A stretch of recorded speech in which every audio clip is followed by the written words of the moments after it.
We're live. Surprise! I didn't think I was going to be on this week because I don't know what day it is, but I'm here. I'm Kelly. That's Adam. We're here for another episode of Who's Your Caddy?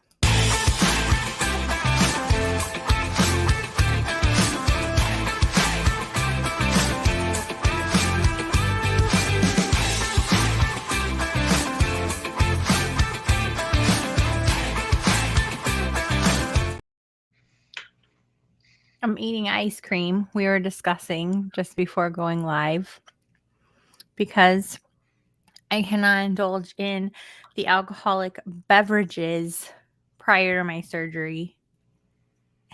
Cheers. Cheers. Cheers.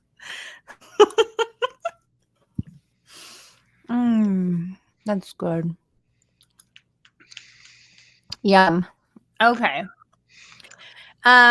This week, Zurich Classic. We've done a show similar to this where we can't necessarily go through tier by tier because of the format of pairs. Well, not only the format, there's no shot link data. There's no course data. It's this mystical tournament that they have, but they elevated it this year. Very mystical. I think when we're looking at like course fit, it's basically just if this wasn't match play, that's what it is, right? Match play. Yeah, overall match play, but it's best ball format for 2 rounds. So it'd be the first round is best ball, and then the second round is alternating shot, and then if you make the cut, which is top 33, then you go on to do it all over again. Saturday would be the best ball, and then Sunday's alternating shot. Top 33 pairs. Correct. Yep. Yeah, that's what I was thinking. So when I was looking at course fit, it was more so about if you're playing this course, this is what you need versus actual like tournament course history, blah, blah, blah, the stuff we normally look at, I guess, in a sense. But yes, the Zurich Classic. We're not going to go tier by tier this week. We're just going to talk about the tournament, what makes it unique, some of those nuances that I just said, what makes it unique from other PGA Tour events. And I rely on you, Adam, my trusty co-host, to guide us as our golf Sherpa through this week's tournament. So let me Sherpa you into the little background.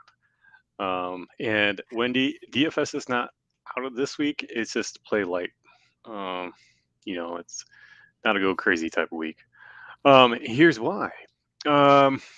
So it's a very long course. It's about 7,600 yards. So by the records that we're looking at, it's one of the longer courses out there.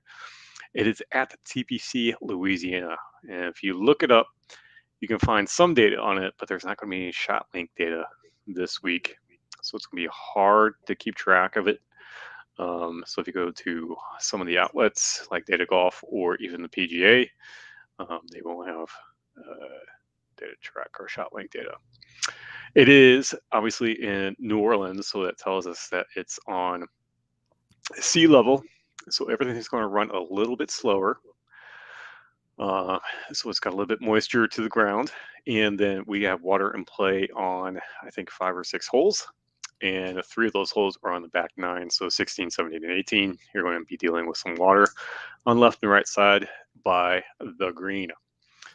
Some of the greens on the front side of the 9 are guarded by bunkers. There's no real penalty if you miss the fairway. So it's going to be birdie fest. Last year's winner, which was Xander and Patrick Cantlay, they shot overall both of them in both the formats, minus 29. And so last year's cut was at minus 8 or 9. So if that tells you anything, you're going to need to look at distance, ball strikers, and birdie or better percentage if you want to look at that stuff. I did some research, and the top guys combo team rank in the top 10 for shots gained in total plus birdies or better gained on a team average. Xander and Patrick are number 1. Colin and Max Homa are number 2. Sanjay and Killer Keith, number 3. Kirk Kitayama and Taylor Montgomery, number 4. And Sahith Theegala and Justin Suh, number 5. Harry Hall, Akshay Bhatia, number 6. Nick Taylor and Adam Hadwin, number 7. Siwoo Kim and Tom Kim, number 8, no relation. Joel Dahman, Denny McCarthy, number 9. And Wyndham Clark at Imbo Hostler, number 10. It's really interesting. Prior to this, was just running through some teams that sounded really interesting to me, and Siwoo Kim, Tom Kim does sound super appealing. What is weird about that one is neither of them is very long off the tee, and this course seems to call for somewhat of a bomber, should we say, off the tee. However, if they're able to compensate in other areas, which they are, both very well rounded, they're basically the same player actually on paper. Like if I'm looking at them, I'm like, oh, but same last name and same playing style. and same playing style. That's not a bad matchup. And then the Joel Damon, Denny McCarthy, I looked that one up also, but I was not as very excited about that one. That was not as appealing. They are a bit of a yin and yang, which I think could be a benefit. But again, neither of them are very long off the tee, and they don't. It is like one or the other when we're looking at strengths with that pair. So I'm a little nervous about that one. Yeah, I mean, you would have had, depending on how busy your life is, you would have had to start studying, for these pairs probably last week in order to get ready for the Zurich and start averaging out who's playing what. Yeah. To get an actual picture of what's going to happen. That was just a brief glance, and I mean that's just when I'm like, oh, I like this pair. What does it look like? I definitely, the Kims outweighed the McCarthy and Damon pairing for me, for sure. Mm-hmm. But I'm still not in love with the Kims. We could just jump this part. I'm most in love with the Kitayama Montgomery pairing. I do like the Kitayama Montgomery pairing. I think that's a good pairing. Pairing that I'm looking at too is Ben Griffin, Ryan Gerard, and Taylor Moore and Matt Smith. The only reason is call it just trying to be a little bit different because everyone and their extended family is going to be on Xander and Patrick. Because they're of this whole field. It's not a very strong field, right? I mean, you even have John Daly, right? Playing in this. I saw that. I mean, so that gives you any indication on how, like, granted, the winning team does get 400 FedEx points. The purse is a little bit bigger this year, but for John Daly kind of amount, it's kind of more of a fun tournament than anything else. So I think they up the FedEx points in the purse just to make it a little bit more interesting.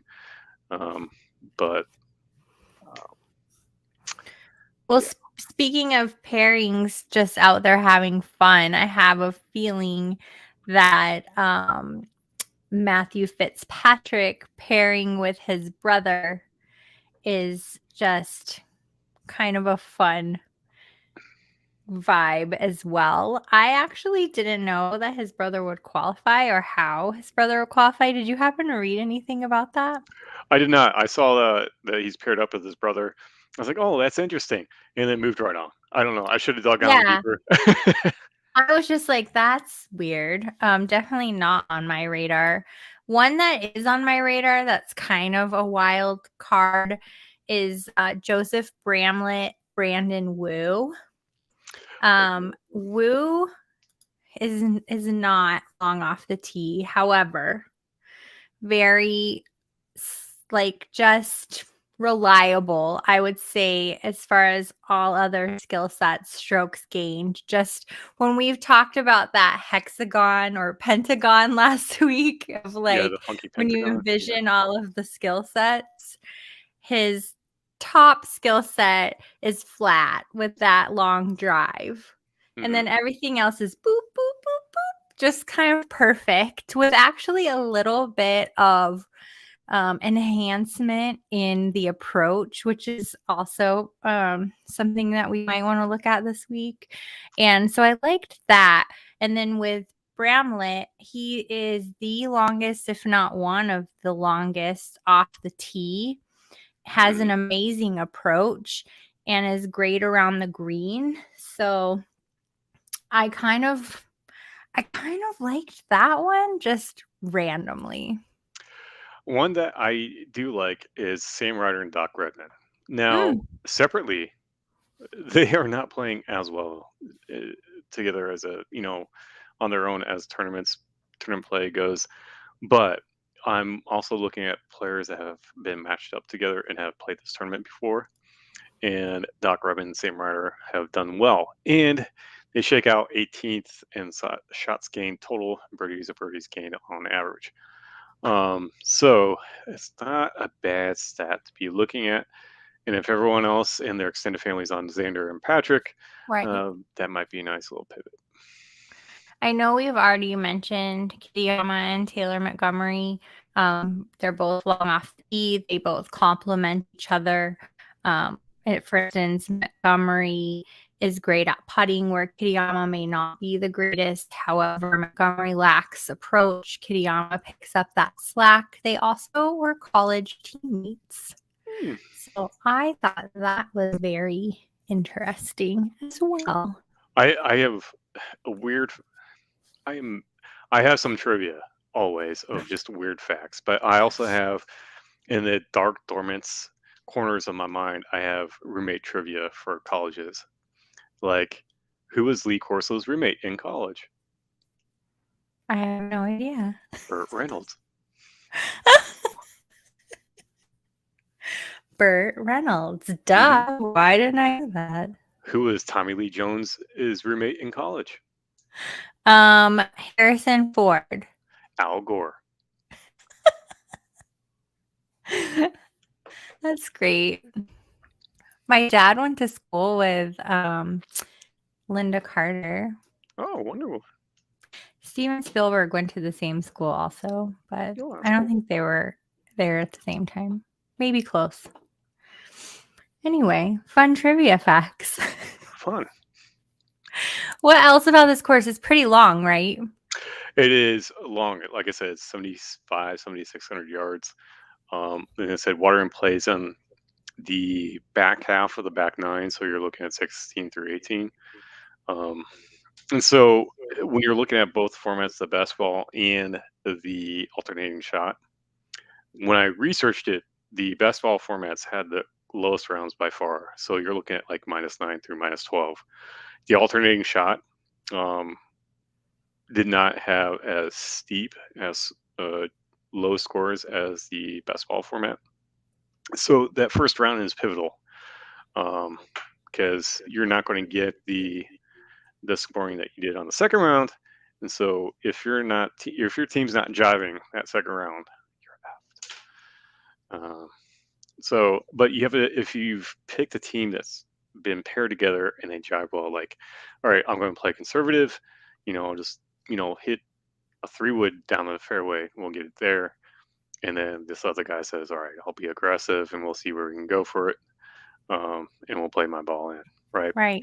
Well, I think that's why it may behoove us to choose someone who is longer off the tee and then follows up with either or player having a great approach. I feel like that's probably a good gauge, because as long as this course is, they're definitely going to want to make up the yardage somewhere. Yeah. Yeah, I don't know. Wendy wants to know if this is like a steeplechase or what. Well, yes. If they don't make their putt, they have to run and jump their way back to the next hole.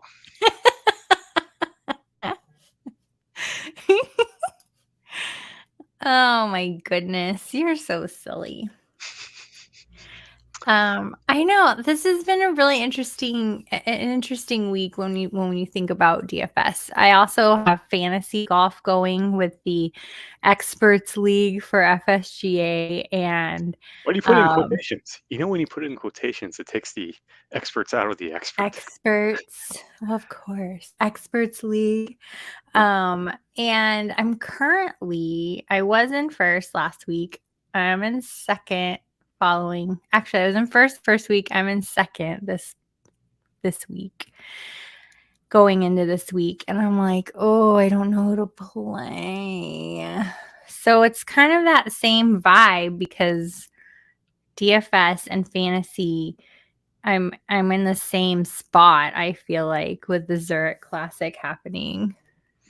Yeah, you're not the only one. Like FanDuel and a couple other people are like, "Yeah, we're just not going to have any contests." I think DraftKings is the only one that's having an actual contest for Zurich this week. Yeah, I that's think, another thing, Wendy, is not all platforms carry every tournament, because it's not easy to track a lot of these tournaments. So we decided we would just come and share what we like about what's happening this week, a little bit about the course. I didn't look into weather. Did you happen to look into? I looked at the weather a little bit. I'm going to check it right now as we're talking. Right now. Um, John Daly is playing with David Duval. Hefner, I believe. Oh no, David Duval. You're right. Yep. John Daly, David Duval. Let's have a blast from the past party right there. That's pretty fun. Yeah, I like watching them. I remember watching Daly. When he came here for the PGA Championship at Belle Reeve. I watched him tee off and stuff. He's a good guy. So we're looking at rain Thursday and Friday. Afternoon thunderstorms on Friday. A 40 to 49% chance. Scattered thunderstorms on Thursday. Winds between 15 and 12 miles an hour. If you wanted to, on that Thursday, stack possibly a AM wave versus an afternoon wave. I don't think it would matter, because I think the afternoon has like a 30% chance, and the early days at 50% chance. Sounds kind of rainy. It sounds kind of rainy. It sounds like I'm going to play light this week.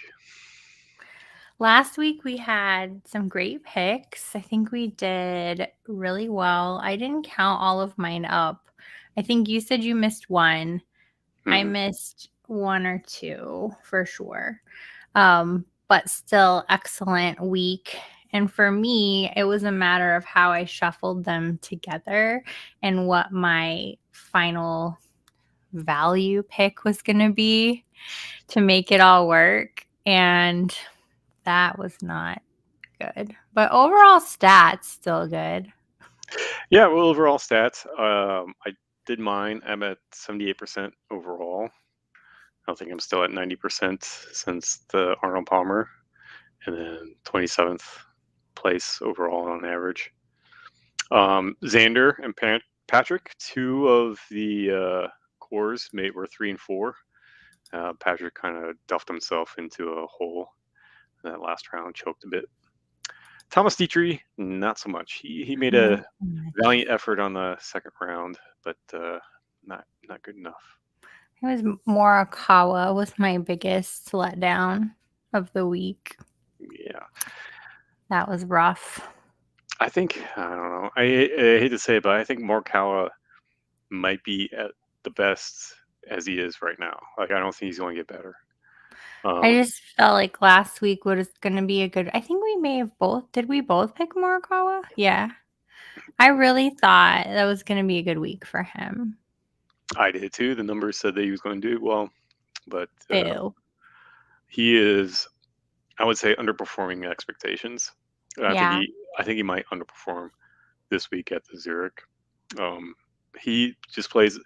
He made the cut last week or last year at the Zurich with his team member. I forget who it was, but I think they're just in the middle of the pack. Nothing right on about. I am really surprised to see that Morikawa and Homa are following Schauffele and Cantlay in the favorites.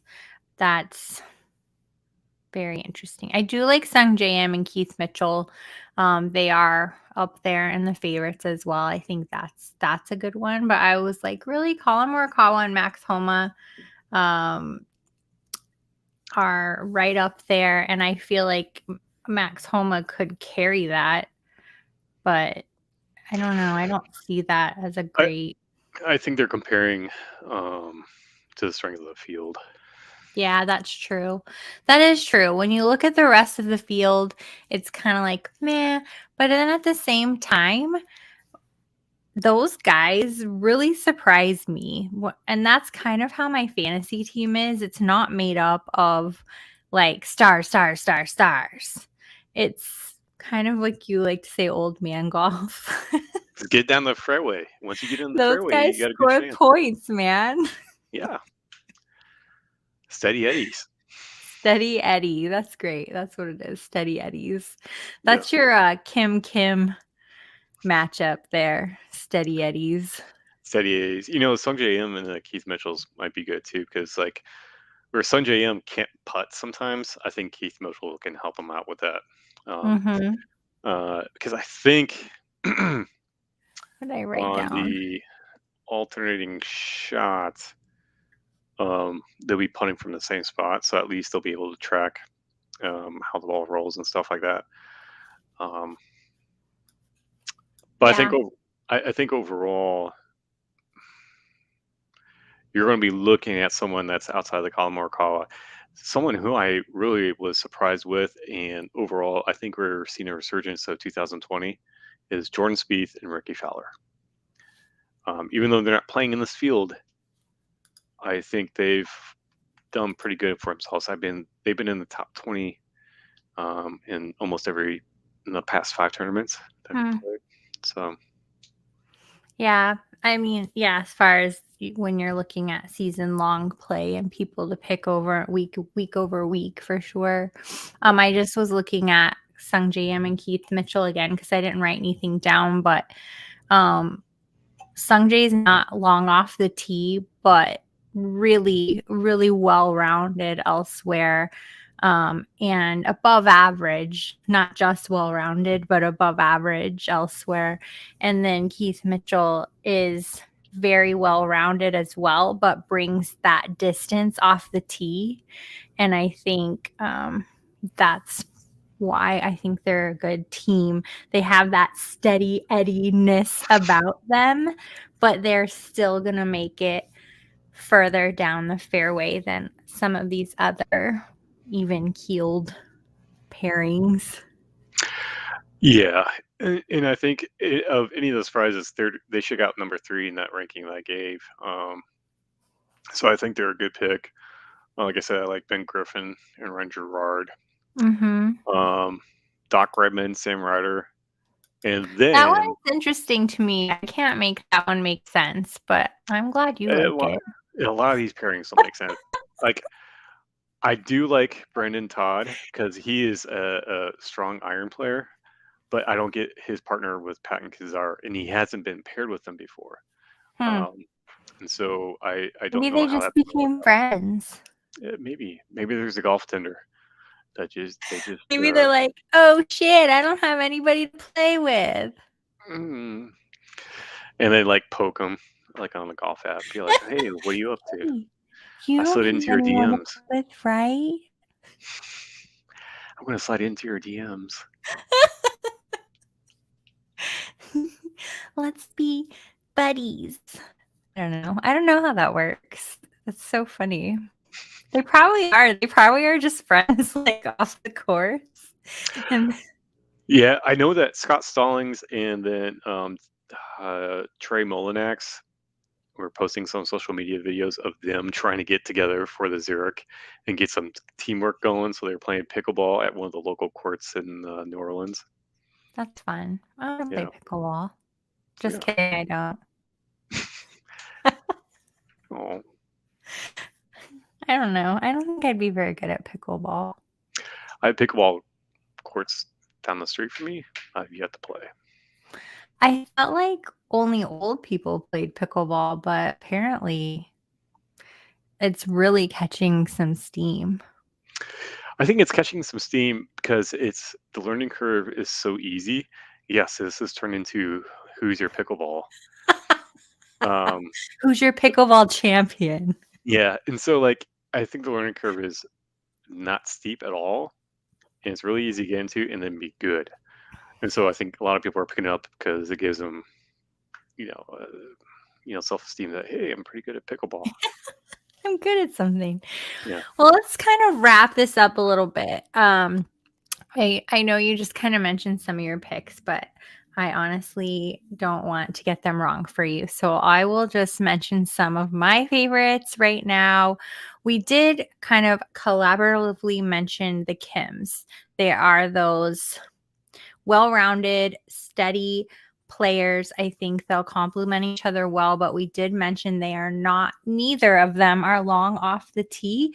So they are at a bit of a disadvantage on a course this long. That being said, my very favorite matchup this week together, teamwork, is Kurt Kitayama, Taylor Montgomery. Both long off the tee and have skills that the other may be lacking in. I also happen to love Joseph Bramlett, Brandon Wu as kind of my weird pick, just because I feel like they're going to get off the tee with Bramlett. He also has excellent approach, as mentioned. Wu is just a steady all-around player. If you want to go total chalk, Keith Mitchell, Sung J M are among the favorites. So those are kind of who I'm looking at this week. You want to recap real quick, buddy? Yeah, not a problem. And as I recap, I'll just throw this out there. Don't pick two players from the same team on your. Oh, that's such a good point. So when you're picking your lineup, and if I think Fantasy Cruncher might help prohibit that. Don't pick the same players from the same team. Pick one or the other, and then build out your lineups like that. Because if the team goes away, if they don't make the cut, that means you have two players out on your roster, on your lineup.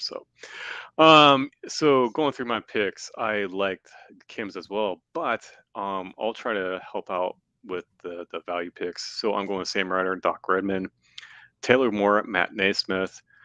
I did like Wyndham Clark and Boa Hostler, and then Harry Hall and Akshay Bhatia kind of rounds out my value picks.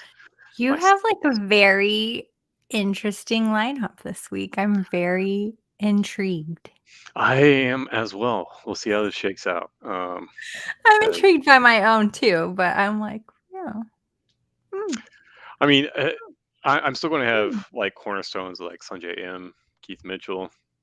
I'm not going to play Colin Morikawa. I think I might fade that. Yeah, same.